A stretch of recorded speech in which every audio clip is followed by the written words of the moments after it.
Hey kids, I just woke up from a nap I took in January of 2020 and boy are my arms tired. Let's see what I missed. Queen's dead, war in Ukraine, the Taliban's back. What is... Holy shit! They made a movie called Scoob! Unprecedented global pandemic, Space Jam 2, some popular guy named Brandon. Yep, that just about covers it. Anyway, we all know about the scientific names of animals, but did you ever wonder what they actually mean? To find out, we must look to taxonomists. They're the guys responsible for the systems of nomenclature we use to classify organisms, and boy are they convoluted. First you got the big 8, domain, kingdom, phylum, class, order, family, genus, species. I've seen plenty of mnemonic devices for this, but since the D just showed up in the 90s and is still disputed by some scientists, he's usually not included. So allow me to suggest a few. Dizzy kids puke cereal on fairground staff. Dumb kittens pushing cups over feeds growing spite. Donkey Kong's fucking serendipitously. The way this whole thing works differs slightly depending on which kingdom you pick, so today we'll be sticking to the animal one cause that one's the coolest and I'm in it. So what constitutes each taxon is pretty arbitrary, they basically just serve to act as another set of branches in the tree that taxonomists build. The one exception is species, which is generally defined as any group of animals that can have babies with each other that aren't sterile freaks. Mule, liger, zedonk, skunk ape, they can live fulfilling lives, but they're all shooting blanks so they don't count. On the other hand, in our innumerable trespasses against God, we can make things like chidandanes, which actually work, so dogs are dogs are dogs. Besides species though, it's the Wild West in here. Plenty of times, 8 tiers isn't even enough for scientists, so they just stick new sublevels in between. Legions, cohorts, tribes, series, divisions, and if you want to keep going, you can throw all kinds of prefixes on any of these for even more layers. There's even subspecies, which the more pedantic of you may think to yourselves that creating names for subspecies at all kind of undermines the single somewhat agreed upon definition in the whole tree. To that, my friends, taxonomists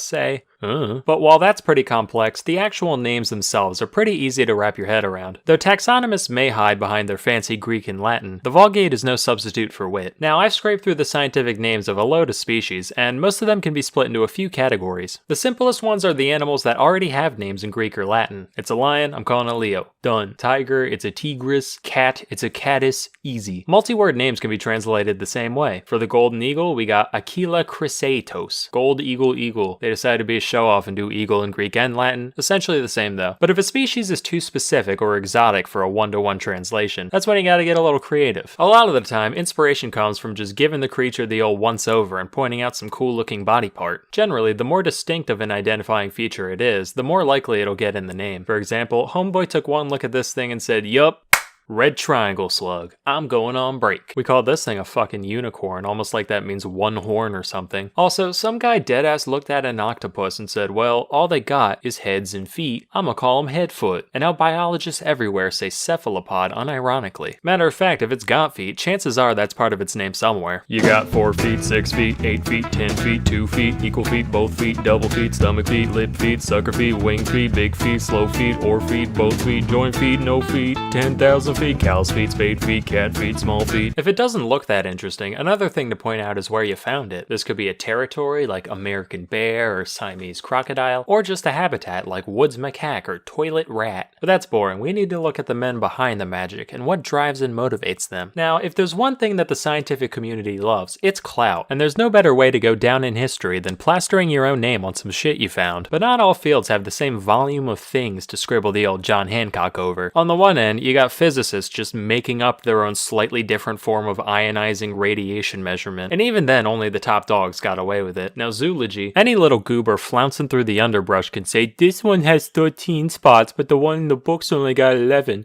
I will call him Splinkus's ladybird. Alternatively, plenty of biologists have given shout-outs to their contemporaries, both other biologists and those across the academic gamut, from geologists to physicists to explorers and more. Naturally, Darwin's got a shitload, but even the background characters get immortalized immortalized one way or another. Who are Thompson, Grant, Summering, Erlanger, Speke, and Cuvier? I don't know, but they've all got gazelles, so they must be pretty cool. Of course, other times the name checks go to people who had fuck all to do with anything except for one taxonomist being a fan of theirs. Plenty of popular celebrities have species named after them, but since all the big cute stuff was found and branded a while ago, most of these idols are commemorated through repulsive little invertebrates. You got Scaptia, Beyonce. The only similarity I can gather here is queen bee, looks like a bee, both not a real bee. There's Anomphilus gregarius, an old stone named after an old stone. In 2007, one Jason Bond, a professor of biology at UC Davis, dubbed this little dude Myrmecia Neil Youngie to honor his favorite musician, which caused my man Stephen Colbert to go on TV and profess his utter indignation at not having a spider named after himself. So naturally, the next year, Bond actually went on the Colbert Report to announce the naming of apostachus Stephen Colbert. So,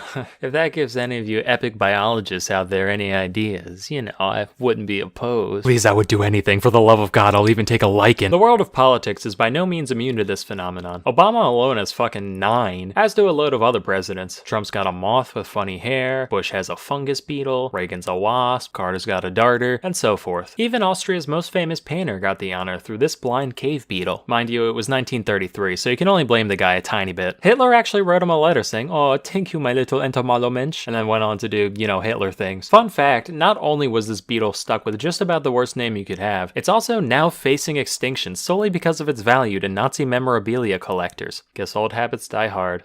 Fictional characters have their fair share of species under their belt. On the topic of evil beetles, this one's named after Darth Vader because he kinda looks like his helmet, I guess. This was actually named by the same guy who did the Bush one and belongs to the same genus. There's also this mite, genus Darth Vaderum, which is a lot more accurate and frightening. In 2012, a single bone from above the eye socket of a hitherto unidentified theropod dinosaur was being studied. And suddenly, under the light of the full moon, the guy working with the specimen had his neck covered with hair and his lips clench into a pog and his endocrine system fill with soy, and he said, "It's just like the eye of Sauron." And then he started chewing on Funko Pops and sweating cream of meme and snorting G Fuel and shitting D20s everywhere until the prostate stimulation made him. The dino's genus is now Sauroniops, from Eye of Sauron. This spider was named after Godric Gryffindor because it looks like the Sorting Hat. SpongeBob has not a sponge, but a fungus. The legendary birds from Pokemon each have their own, you guessed it, beetle, and the list goes on. Scientists are nerds. Who knew? Anyway, while this all seems kind of chaotic, there is some method to the madness. One rule is the principle of priority. This states that once somebody publishes their chosen name for a species for the first time, that's the name, and other taxonomists typically can't change it. This has led to plenty of misnomers coined by whoever got their foot in the door first, particularly in the case of the guys doing this stuff before we had the luxury of genetic analysis. Here's one. Red panda? Nah. Shining cat, coined in 1825. To be fair, they're actually about as close to cats as they are to actual pandas, so whatever. Here's 2. Capsicum chinense. Eaten there? Sure. Native? Only off by around half a globe, where literally all hot peppers came from. This principle holds true even if someone thinks they've found a new species, only to later discover that it was already named. For example, in 1824, one John Edward Gray documented the plains zebra, calling it Equus burchellii, or Burchell's horse, named after a renowned naturalist of the day. Little did he know, back in 1785, some other douche classified this character as the quagga. The last quagga died in a Dutch prison in 1883. So, why do we care? Well, in the 2000s, scientists decided to scrape some gunk off a dry quagga pelt and study its DNA. And from that they realized, wait a minute, apparently this guy and zebras could have, made a little plaid in the hay together. So technically they're one species. And today they're both called quagga. Sounds kinda asinine, but then again so does asinus, and that worked out fine. Just to maintain the distinction, the extinct subspecies was renamed quagga quagga, so you know it's the real quagga. This double naming convention has been done with a lot of subspecies, in fact. Wild horse, spotted panther, or my favorite, gorilla. Just like, yeah, it's the gorillest gorilla that ever gorilled. Fuck you want from me. A closely related rule also states that the names of all taxa have to be unique. So if 2 people coincidentally name any taxon the same thing, the older one gets to stay and the new one gets the boot. Like if you saw a genus called echidna, you'd think it was, an echidna, right? Well no, that'd make too much sense. For a while it was true, from 1797 to 1811. Then it was pointed out that someone else already called a genus of moray eels echidna back in 1788. So the real echidna had to be changed to Tachyglossus, or quick tongue. Then a decade later, a dude did the same thing for a genus of vipers. Another 22 years passed, people discovered the same thing, and they were renamed to Bitis, cause they bit us. That one at least made a bit of sense, given that the original echidna from Greek mythology was half lady, half snake, but who cares at this point. Anyway, I've just barely scraped the surface of all the goofy names out there, so feel free to post more down below. That's all I've got for now. Till next time, I'm Salmonella, and I'll see ya in 2025.